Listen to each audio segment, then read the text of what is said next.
আসসালামু আলাইকুম, সবাই কেমন আছেন? আশা করি সবাই ভালো আছেন।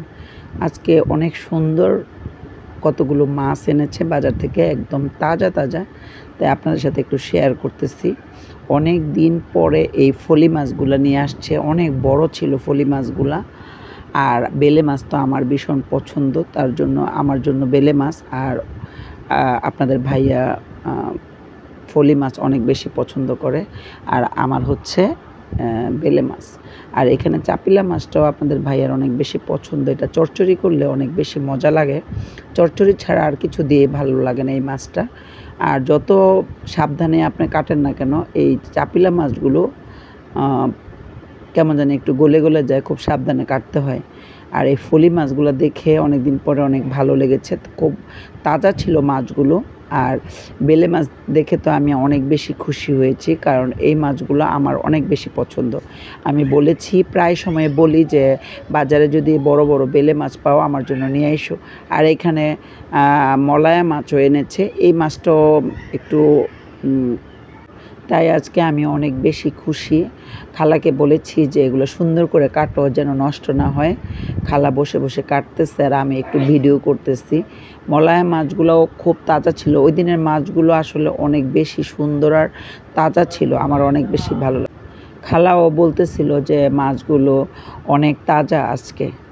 তো আমি বসে বসে দেখছিলাম, ও কাটতেছিল, ভালো করে কাটতেছিল। আর বেলে মাছগুলো কিন্তু সাধারণত নরমই হয়, তাজা হয় না।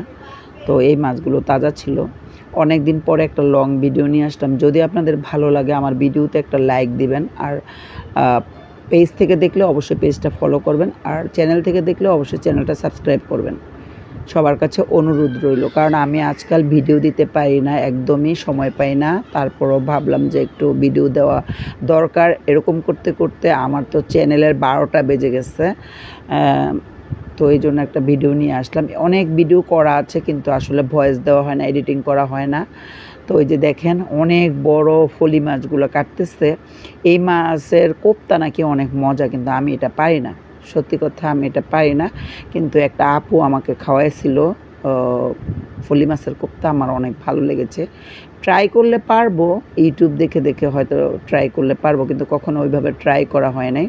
আমি এগুলো পিস করে করে ভেজে দুপেঁয়াজু করেছিলাম, অনেক বেশি মজা লেগেছিল। আর বেলে মাছ দেখে তো আমি বেশি খুশি হয়েছি।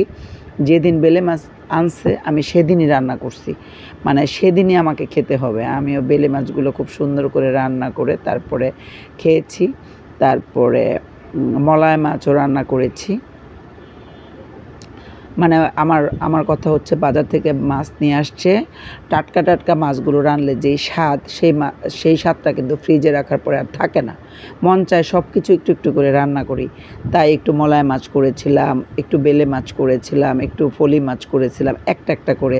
মানে একটা ফলি মাছ করলেই তো আমাদের হয়ে যায়, আমরা 4 জন মানুষ। যেই বড় মাছ 4 পিস করলে মানে এনাফ, এত বেশি তো কেউ খায় না। আর মলায়া মাছের চচ্চড়িও একটু করেছিলাম, মানে সেদিন অনেক বেশি ভাত খাওয়া হয়েছিল। এটা অনেক দিন আগের, মানে কিছুদিন আগের ভিডিও আপনাদের সাথে আজকে শেয়ার করলাম। আমার ভিডিওটা কেমন লেগেছে আর মাছগুলো দেখে কেমন লাগছে, কারণ মাছ দেখতে আমার কিন্তু ভীষণ ভালো লাগে। মাছ আমি বেশি পছন্দ করি। আর এই মাছগুলো কাটতে একটু কষ্ট হয়েছিল। চাপিলা মাছ কষ্ট না তেমন একটা, মানে ছোটো তো, এই জন্য একটু কষ্ট হয়েছিল, কিন্তু খেতে কিন্তু খুব মজা ছিল। এই চাপিলা মাছগুলো শুধু আমি চচ্চড়ি করেছিলাম, হাত দিয়ে মেখে সব মশলা দিয়ে, পেঁয়াজ দিয়ে, কাঁচামরিচ দিয়ে, ধনেপাতা দিয়ে চচ্চড়ি করেছিলাম, অনেক বেশি মজা লেগেছিল। আর আমি ছোটো মাছে একটু সরিষার তেল ব্যবহার করি। আর এখন তো সব কিছুতেই আমি সরিষার তেলটা ব্যবহার করি, কারণ মানে আমরা সরিষার তেলটাই খাই।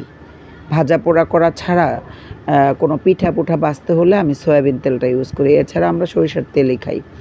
তো আমার আজকের ভিডিওটা দেখার জন্য আপনাদের সবাইকে অনেক বেশি ধন্যবাদ। মাছগুলো দেখে কেমন লাগছে কমেন্টে অবশ্যই জানাবেন। সবাই ভালো থাকবেন, সুস্থ থাকবেন এবং নিরাপদে থাকবেন, আর আমার সাথেই থাকবেন। ধন্যবাদ সবাইকে। আসসালামু আলাইকুম। নেক্সটে আবার চলে আসবো।